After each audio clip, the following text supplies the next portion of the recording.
People say, what is the difference of friendship today as a friendship when we grew up? And here's what I say, because I kind of dissected it one day. I was thinking about it because I had to speak about it on a show.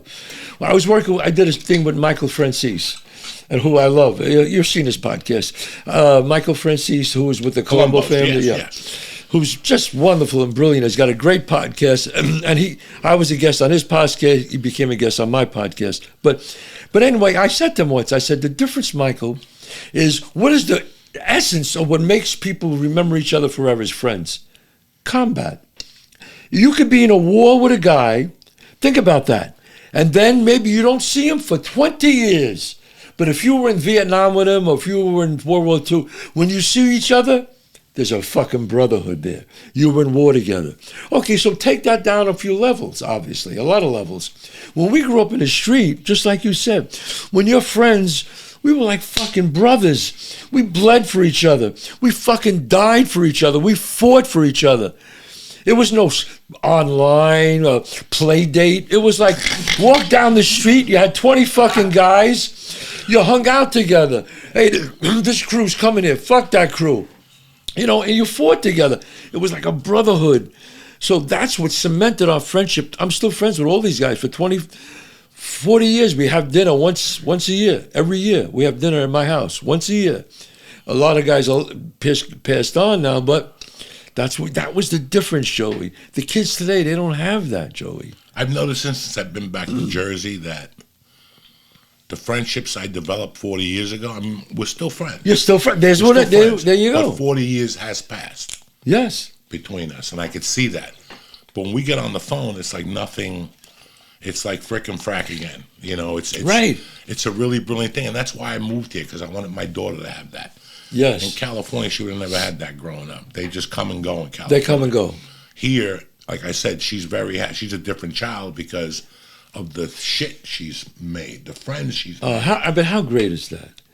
That's what your job is as a father, is to give your children a life, is to make them, to give them, to show them, hey man, there's more than this than out there. You know, I mean, I try to protect my children. I try to do as best as I can, but I try to teach them the street too, as much as I could. But obviously they didn't have the life that we have, and good that they did. Good. And that's good. So let them learn it a little later, and that's okay by me. That's how I feel, you know. You know, look at my daughter. I said it the other night on stage. My daughter's 9. She got no fucking resume. None. Right. She knows how to play softball. That's it. When I was 9, I ran numbers. Exactly. I knew how to be a lookout. You know what I'm saying? You were a lookout. I was a lookout. Right. I went to the Bronx on Saturdays. Right. You think, like, when I would tell my mom, Saturday I want you to drive me to Little League. Ain't no Little League. Lewis is paying you $50 to run numbers and get sandwich for the guys on Saturday. And if the number hits, you get fucking 75. You know, that's what I did in the Bronx. And they switch operations every week. You got to go to different addresses. Exactly. Fucking tremendous. I cannot be mad at my mother for that lifestyle. Right. I mean, when he was 9 years old, almost 10, because I was almost 10, I looked at him and I looked at my wife and I said, John, just look at Dante. I said, I was that age when I saw that man kill a man. I said, if that happened to him right now, I would be devastated. Devastated. You know, I was 15. I was 15 and this guy, he's dead now. Little Sally ran a fucking a hula joint, you know, on top of the card games. And I would go up there and he'd go, hey, come here, get me some cigarettes. Go. And I would go get us some sandwiches at Butchie's Deli. I would go get sandwiches. And finally, they would give me tips. And one of them, he looked at me, I'm 15, Joe, he goes, hey, C, call me C. He goes, hey, C, you want a tip or you want one of the girls? And I was like, what? He said, no, you know. He goes, oh, I'll never forget her name. Her name was Foxy. Foxy, come here. Take care of the kid. Just like that, I'll never forget it. And I was like, I just looked at him. He said, no, go ahead. I mean, I walked in, right, you know, and I'll never forget it, you know. She took care of me, of course, right? Fucking man, every day I'm going back. Yo, Butch, what, you want to say what you say?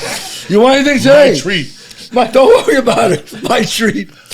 I was fucking back there every day. I never forgot it, man. Every day. And now you go to jail They'll throw that chick in jail, and like I was 15. I have a little kid around the corner. He's like 6, and he's always bugging me. But I see him looking at women.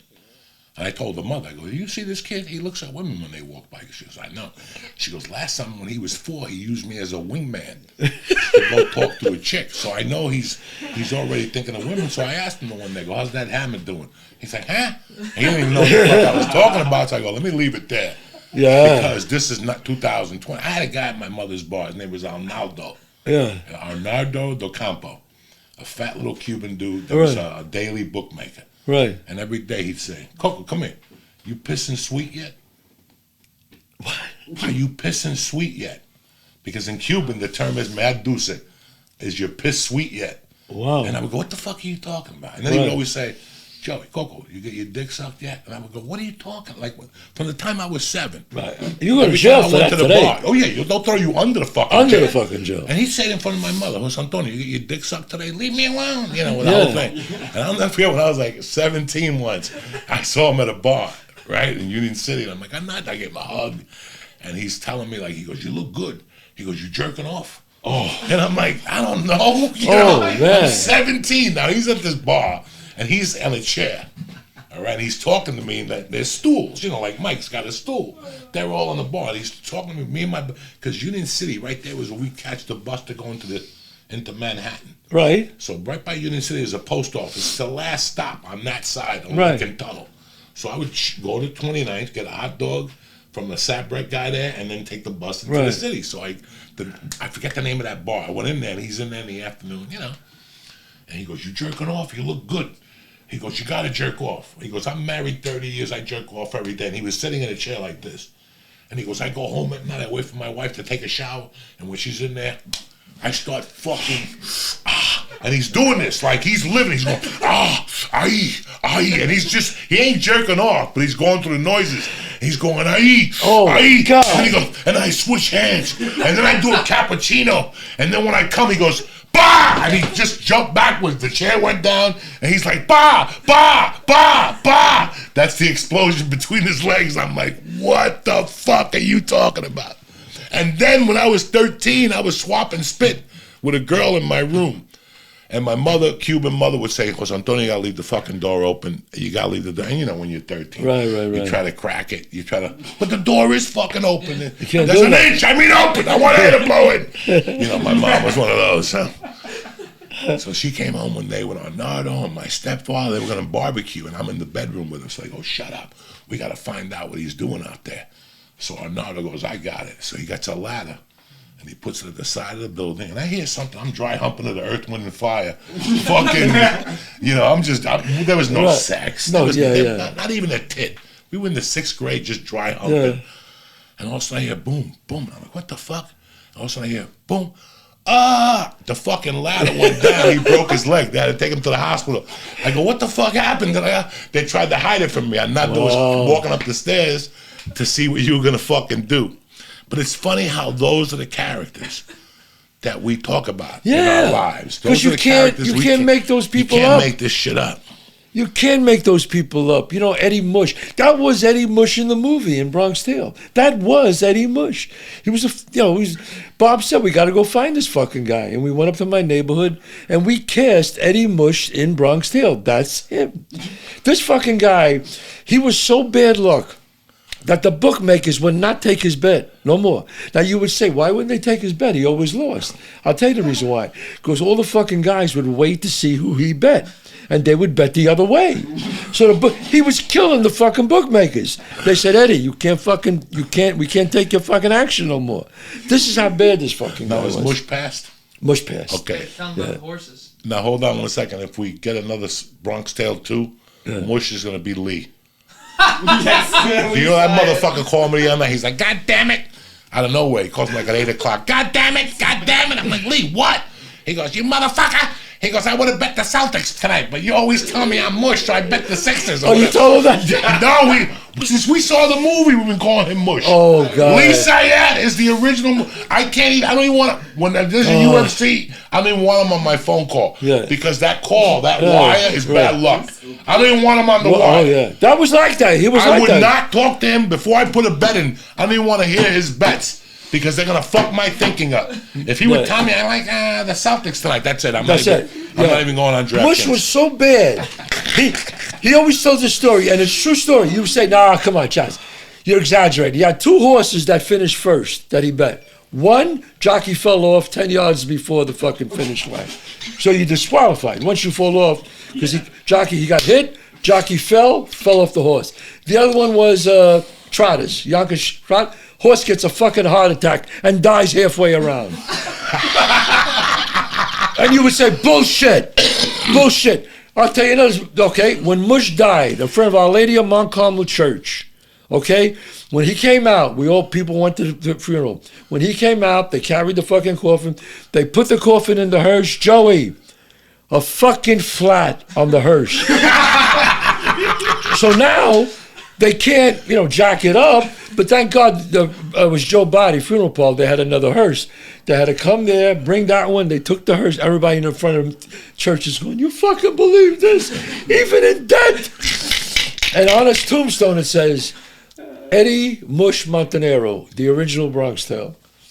You know what? I love doing it for him because he made the guy famous, and he did. And these guys made us famous. Yes, they did. Talking about him. Fucking Mush. By us fucking talking. I have a friend that I grew up with. He's passed. Buck Wild, Italian kid, Darren Rago, 5'6", 200 pounds, bodybuilder. Yeah. He came to my house one day. He goes, "Can I tell you a secret?" I go, "Yeah." He goes, "Hold on one second." He starts doing push-ups. Why are you doing push-ups? He takes his shirt off. He goes, "I'm on steroids in high school." So this went on for years. And then, his mother died and everything got a little fucked up. And he got fucked up with the drugs. So one night I'm talking to a buddy of mine, Mikey Ascalise, and he goes, "I got to tell you Darren's story." I go, "What?" He goes, "Darren came to Hoboken. He was working at this club called Shooter's Galleria." Yeah. He goes, "Darren came down. All of a sudden the buzz went off like an alarm." He goes, "I see Darren. But I don't think, I go, "Darren, how you doing?" And he goes, "I see Darren." He goes, "I forget all about Darren. There's an alarm. Something's going on in the building, like a fight or something." So he goes, "People are running around. I don't know what happened." He goes, "Darren comes over, no shirt on, in a disco, in a club, and he gives him a 20, but it's ripped." He goes, "Darren," he goes, "Mike, give me a drink." He goes, "Darren, the 20's ripped." "How's that ripped?" He goes, "Just give me a fucking drink. We grew up together." Mike gives him a drink. He goes, he took the 20 and he asked him for Scotch tape. He goes, "You got any Scotch tape?" Mike goes, "I'll get it. Come back in 10 minutes. He goes, within 10 minutes, guess who comes down? The bathroom attendant. He's bleeding from everywhere. Darren jacked him up in the bathroom for coke money. The reason why the bills were ripped because the guy was holding on to his money and Darren ripped the fucking money from him. Those people, they don't make them no more. They don't make them no more.